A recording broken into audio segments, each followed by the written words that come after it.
The topic of today's discussion, the timeless appeal of Dr. Ambedkar's vision within the United Nations and beyond, is very apt as we celebrate this year 80 years of the establishment of the United Nations. Dr. Ambedkar was one of the most well-read Indians of his time, with a personal library of over 50,000 books.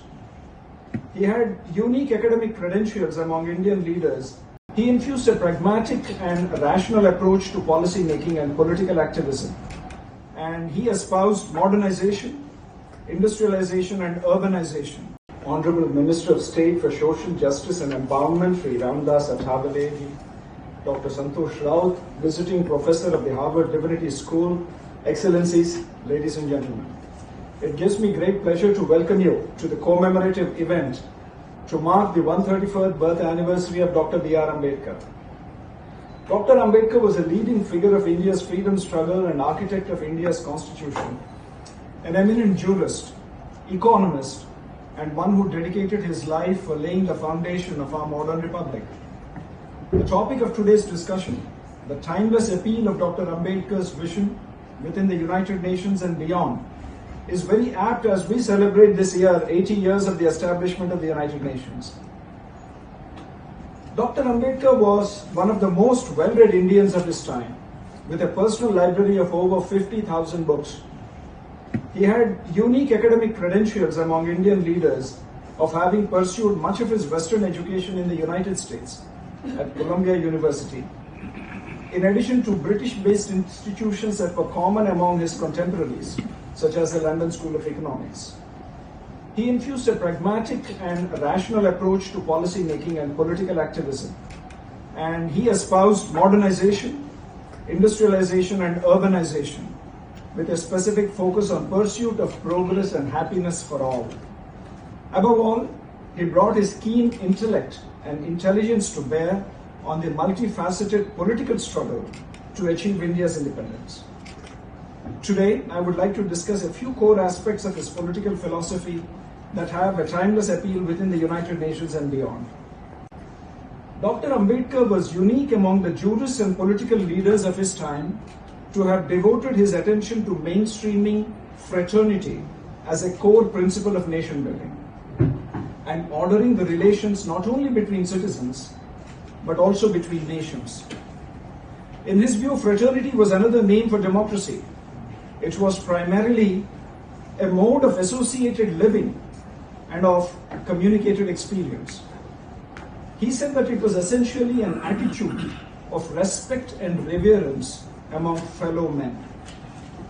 He explained that this was a sense of common brotherhood of all Indians, of Indians being one people. He said it is a principle which gave unity and solidarity to social life.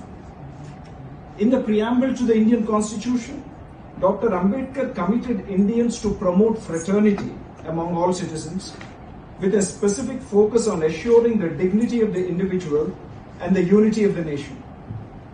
He looked for sources within Indian civilizational inheritance for his focus on fraternity, and found that which sustains equality and liberty is this fellow feeling, which he said the French revolutionists called as fraternity.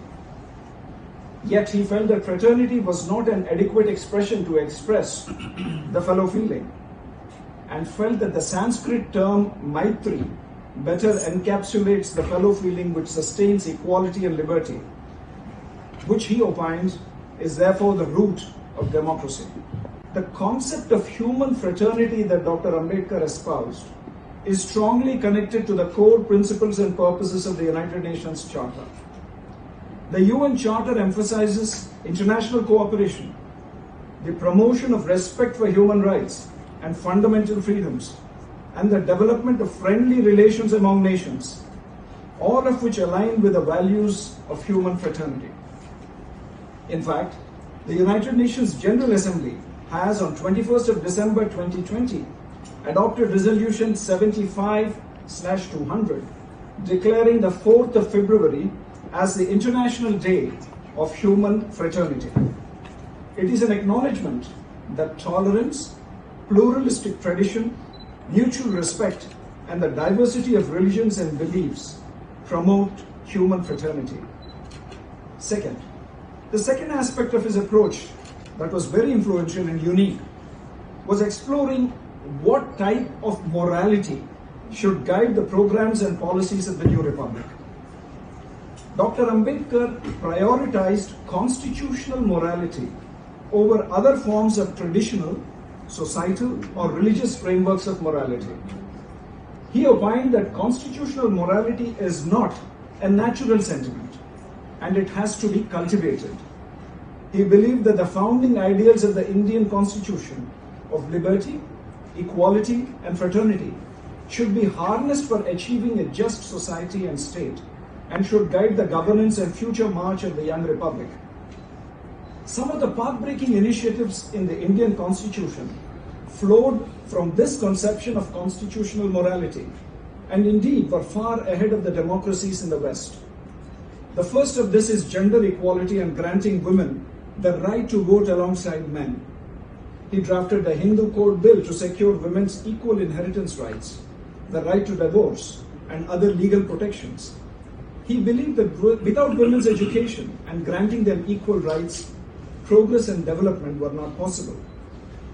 The UN Charter too reflects a moral commitment to certain fundamental principles for achieving the founding vision of a just and equitable international order, distinct from earlier frameworks of morality among nations that guided their relations, like sovereign equality, prohibition on the use of force, peaceful settlement of disputes, international cooperation, and respect for human rights, fundamental freedoms, and the rule of law are considered essential for a just, equitable, and peaceful world.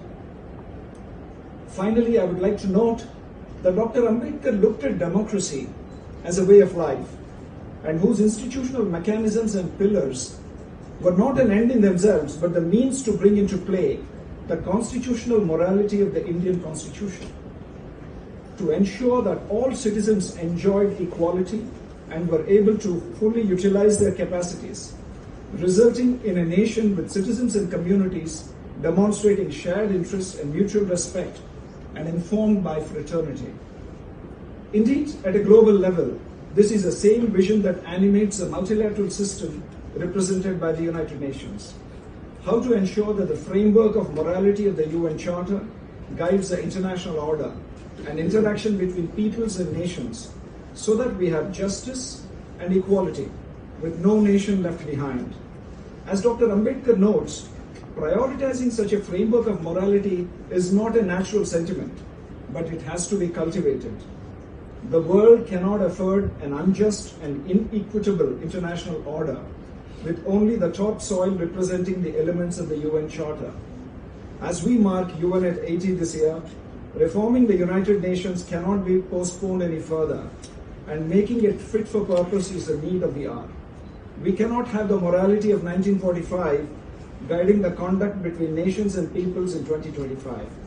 I look forward to interesting discussion today and thank all of you. Thank you.